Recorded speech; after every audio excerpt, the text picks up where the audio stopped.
बन बगिया ऐसी उलझी, फूलोगे कम कांटे ज्यादा, सिमटा जीवन डूबी सांसें, आना है तो अब भी आजा।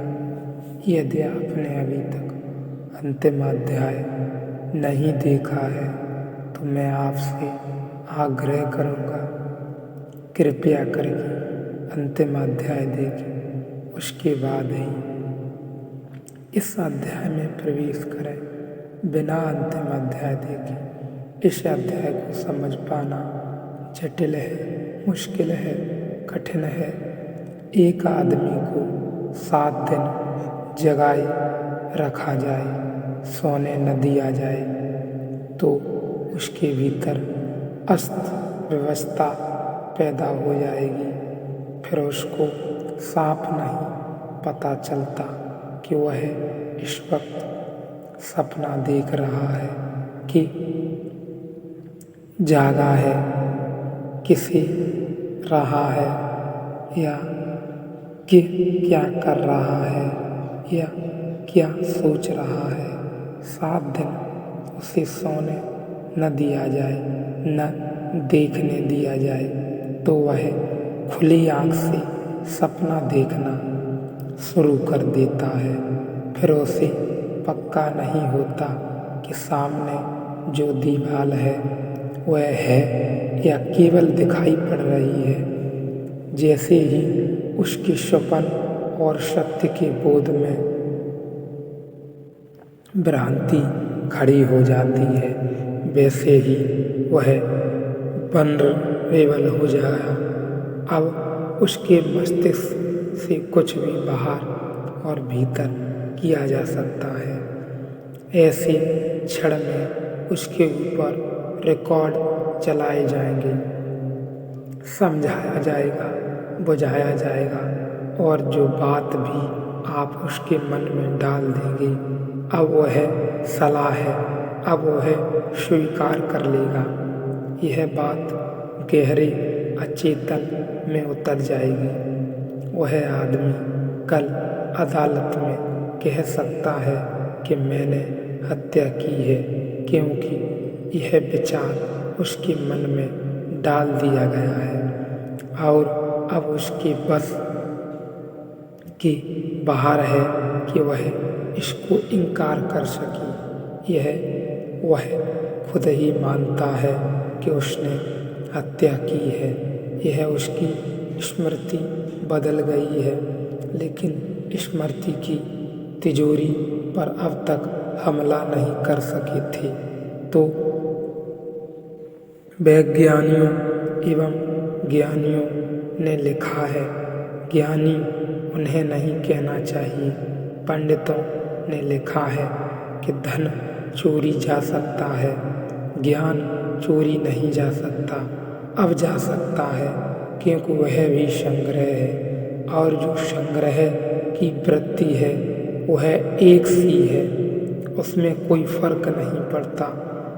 आदमी क्या इकट्ठा करता है इससे कोई फर्क नहीं पड़ता। वह पोस्टल इकट्ठा करता है कि रुपए इकट्ठा करता है कि ज्ञान इकट्ठा करता है, क्या इकट्ठा करता है इससे कोई फर्क नहीं पड़ता। इकट्ठा करने में जो रस है वह अपने से बाहर है। इसलिए अपरिग्रह का इतना मूल्य, अपरिग्रह का मतलब यह नहीं है कि बाहर जो है उसे छोड़ दो। अपरिग्रह का अर्थ, अपरिग्रह का मूल्य है कि इकट्ठा करने की जो वृत्ति है उसे छोड़ दें तो भीतर की यात्रा हो सकती है। यदि हम सब कुछ देखते भालते हैं, जो भी वह सब हम इकट्ठा करने की कोशिश करते हैं, वह इकट्ठा करने की कोशिश यदि हम छोड़ दें तो हम अपने अंदर की यात्रा में जा सकते हैं। सत्व भी एक तरह का संग्रह है। तो एक आदमी कहता है कि मैंने 3 महीने का उपवास किया, इसने इकट्ठा कुछ भी नहीं किया है।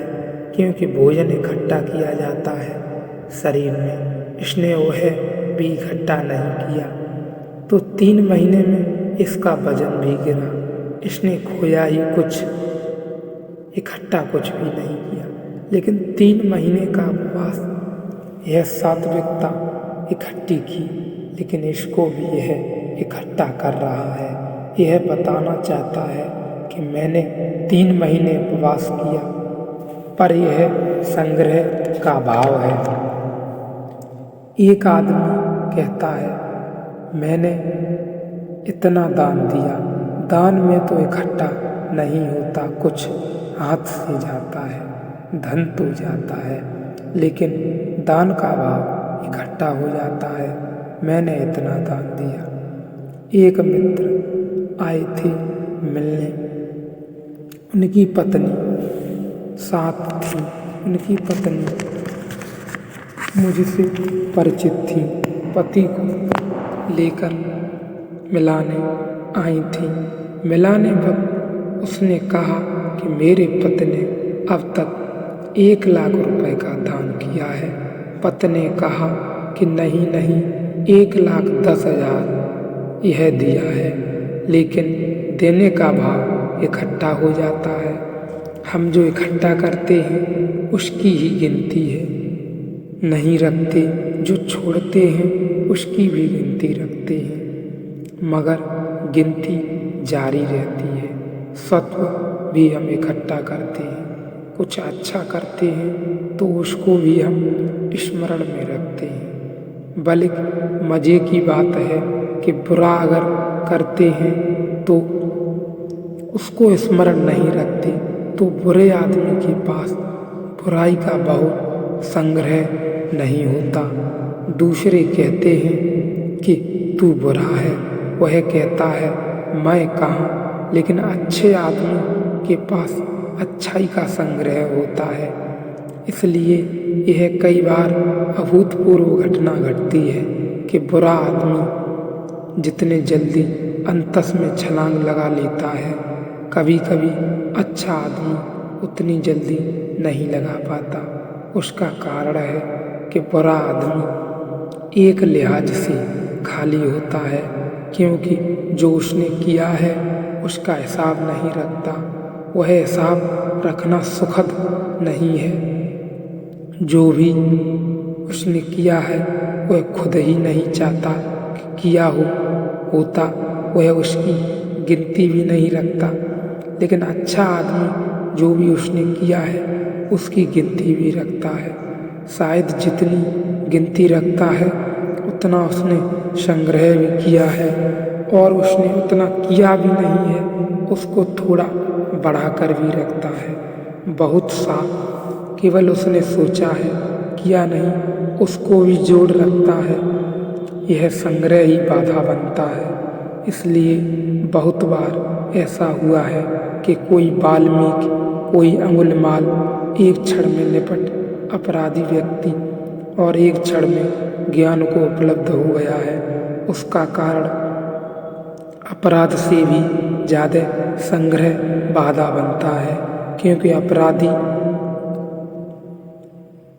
क्या संग्रह करेगा, जानता ही है कि मैं कुछ नहीं हूँ। एक अहंकार निरअहंकारता संभव है, लेकिन सात्विक के साथ तो अहंकार भी बंधा ही हुआ है।